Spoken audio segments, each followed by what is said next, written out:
Welcome to the VidAnswer Studio. Today I'm going to show you how to create a gorgeous stuffed bubble floral bouquet without having to cut the bubble. I'm using a 30-inch wide mouth Bobo balloon. These balloons are special because they have a small nozzle for inflating the bubble and a large wide mouth nozzle for stuffing anything inside the bubble without having to cut it. The first thing we need to do is pre-stretch the bubble balloon before we can start stuffing it.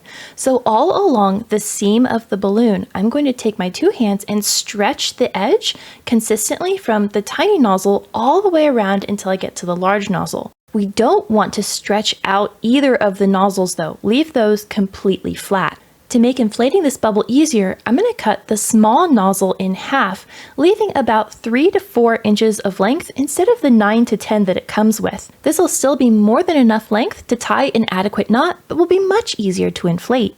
When bubble balloons are manufactured, the edges are misaligned so that they're easier to open, but when you cut them, you remove that, which makes it harder. So what I'm going to do is insert one of my hands through the larger opening and press my finger into that small nozzle and fold the nozzle in half in the opposite direction so that the two seams are touching each other. This will fold open that tiny nozzle, and I'm just going to give it a little stretch so that when I try to put this on my balloon inflator, it'll be much easier to open. The last step to preparing our bubble balloon is inflating it till its full size. So I'm going to gather up the wide mouth opening and twist it around a couple times and hold it securely in one hand while I hold the smaller nozzle against my balloon inflator and fill the bubble till its full size. By pre-stretching and deflating the bubble, this will give us more room to insert our flowers, and we can make sure the bubble is nice and spherical. If it happens to be a little oblong, sometimes you can press it against the table and push it around to make it more spherical. Once you're satisfied with the bubble shape, let all the air out, and then we can move on to preparing our flowers. You can buy pre-made bouquets. These are sometimes called hand bouquets or nosegays. You could also purchase individual faux flower stems and assemble your own bouquet. I'm doing a little bit of a combination of both by adding in these silvery lamb's ear stems into my pre-assembled pink bouquet so I can achieve the color combination I'm looking for. No matter what kind of bouquet you decide to use, all the stems need to be securely attached together. For this project, I opted to use floral tape, but it didn't really have the adhesive strength I was looking for. Instead, I would recommend using duct tape or gaff tape in a dark color so that it blends in with the stems of the bouquet. The size of the bouquet is critical to the success of our bubble. The floral section shouldn't be any wider than 12 inches across or it won't fit up into the bubble. The stem length is also critical. From the base of the flowers to the tip of the stems can't be longer than 8 inches as it won't fit inside the sealed portion of the bubble. If the stems are too long, you can simply trim them down with a pair of sharp wire cutters. This process will expose the sharp ends of our wires though, so to protect the bubble from getting punctured by these wires, we need to cover the end with a couple layers of thick tape. I like to add 2 layers of gaff tape to cover up the ends of the wires for peace of mind. With our flower bouquet preparation complete, we can now begin the process of stuffing the flowers into our bubble. I like to insert my hands into the bubble and fluff it open a bit to make sure there's no part that's stuck together with static electricity. Now you may have noticed when working with bubbles that the plastic itself is a little grabby and nothing slides into the bubble easily. So to help reduce the amount of jostling our flowers have to endure, I'm going to wrap them in a little bit of parchment paper to ease this process. Tear off a piece of parchment paper that's long enough to wrap around the bouquet twice. Set the bouquet on top of the paper so that the flower section is centered between the top and the bottom of the paper. Pull the short end of the paper over the bouquet and then gently compress all the flowers into the paper. We want to tightly roll up all those flowers like you would a large burrito. We don't want to crush the flowers. They only have to be small enough to fit through the wide mouth nozzle of the bubble. Firmly hold onto the paper where the flower section of the bouquet is and insert the end of the paper roll through the nozzle of the bubble. Continue to push the roll into the bubble until the flower portion of the bouquet is inside the round section of the bubble. Hold the stems of the bouquet in place and gently pull the parchment paper back out through the nozzle, revealing our flower bouquet in the bubble. Now's the time to take a moment to re-fluff up the flowers and the leaves and make sure you like their overall placement, as this is our last opportunity to put our hands up inside the bubble and touch the flowers directly. Once you're happy with their placement, it's time to seal the wide mouth nozzle of the bubble. I'm going to be using my heat sealer, and I often get questions about what setting I use when sealing a bubble. The problem is these settings can vary widely depending on the brand and type of bubble you're using and the differences between heat sealers. I highly recommend taking a spare bubble and testing testing out your different heat sealer settings. When I tested out the bubble I'm using for today's project, the first setting on my heat sealer didn't seal the bubble at all, and I could put my hand clear through the opening. However, as I adjusted the dial, the settings 2 through 6 gave me complete seals. They just got progressively wider. Ideally, I'm looking for a seal that's 1 to 2 millimeters in thickness. If, however, along the seal line, your bubble is beginning to melt a little bit, you've gone to a setting that's too hot for your bubble. When we seal the stuffed bubble, it's critical that the wide mouth nozzle is completely flat. If there's any crinkles in the bubble as you press down on the heat sealer, it won't get a complete seal. I'll be placing 2 seals about a ½ inch apart from each other over the wide mouth nozzle to ensure that we don't get any air leakage. As I go to line up my second heat seal, I notice that there's a slight rumple in my first seal. This could possibly be enough to let air leak through. So just to be safe, I'm going to add that second seal and give this edge some extra attention to make sure that it lays nice and flat as I press down on the sealer. I like to hold it closed an extra couple seconds after it's completed its sealing so the bubble has a chance to cool slightly and hold that seal in place. Here's what that crinkle looks like close up, and I'm so glad I put the second seal on because as I record this, it's been a week since I inflated it and the bubble is still holding its air. Next, we need to secure the wide mouth nozzle to the stems of the bouquet and prevent this section from inflating. To do this, I'll use an empty 260 balloon that I'm going to remove all the air from and tie the end in a knot.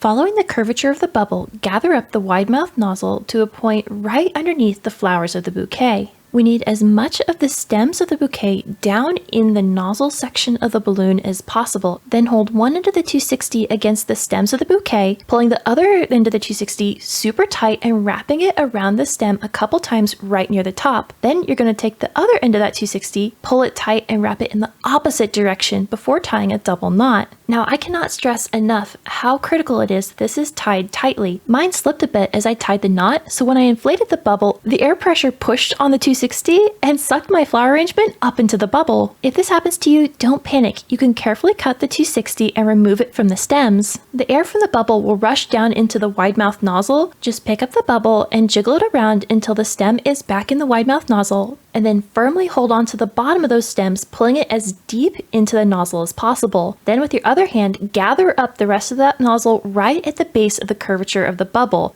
Firmly hold the bouquet and bubble in that hand while you use the other hand to grab another empty 260 balloon, tuck this into one of the fingers holding the bouquet, and then wrap it really tightly right at the base of those flowers in one direction, and then grab the other tail, wrapping it in the opposite direction. Tighten a knot, taking special care that you don't let any of it loose, and then you can take that remaining 260 and wrap it down the length of the stem.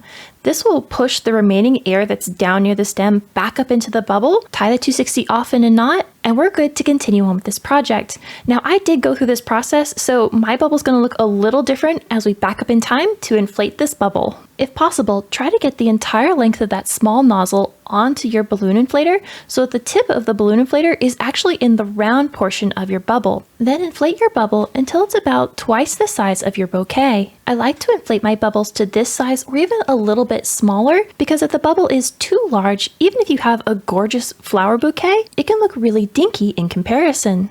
To seal this nozzle, I'm going to stretch it out so it's thin and pliable. Then I'm going to tie a knot as close to the round portion of the bubble as possible. With the bubble complete, we can now focus on the base of our design. You can use just about any kind of container you like, so long as there's enough room for the stem of the bouquet to sit inside of it. I've got a cardboard box here if you want an inexpensive option. I've used buckets and pots if you want something larger and heavier, but for today, I'm using this large mug, as not only will it act as the base of our design, but the recipient will be able to keep and use this gift. To hold the bouquet steady in the base, I'm going to use a brick of dry floral foam and cut it down so it fits snugly inside the base. An easy way to do this is to press the floral foam against the opening of your container, which will leave a mark the exact shape you need to cut the floral foam. I'm going to quickly cut the foam using a simple butter knife so it's a nice cylinder. Then, out of the very center of this cylinder, I'm going to cut a square that's about 1 inch by 1 inch in diameter.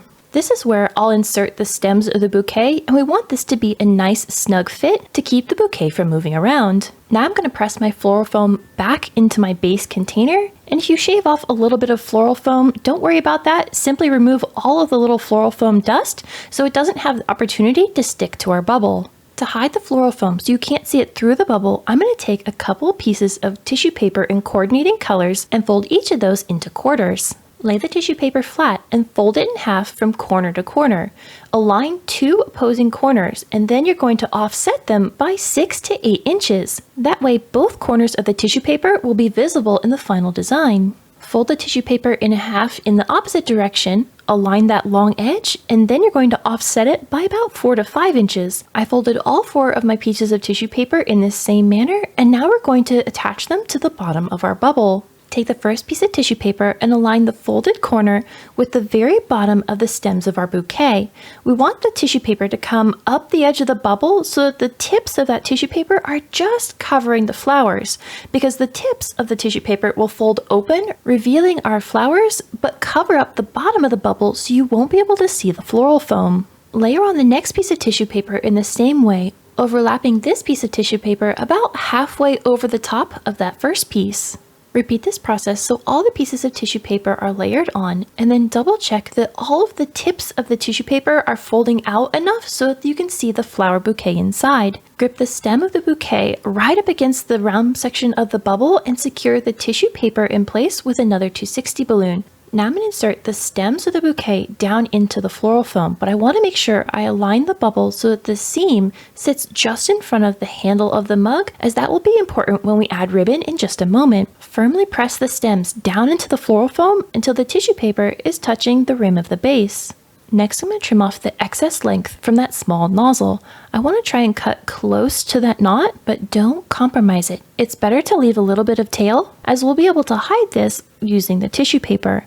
I'm going to take a glue dash and attach it right above that knot, and then press the tissue paper into that adhesive to hide it away. Now I don't want this one section of tissue paper higher than the others, so I'm going to take another glue dash and attach it to the seam of the bubble on the opposite side and press the tissue paper up into this glue dash. If you'd like to have all of my bubble instructions in one easy location, you should check out the written plans I have linked in the description box below.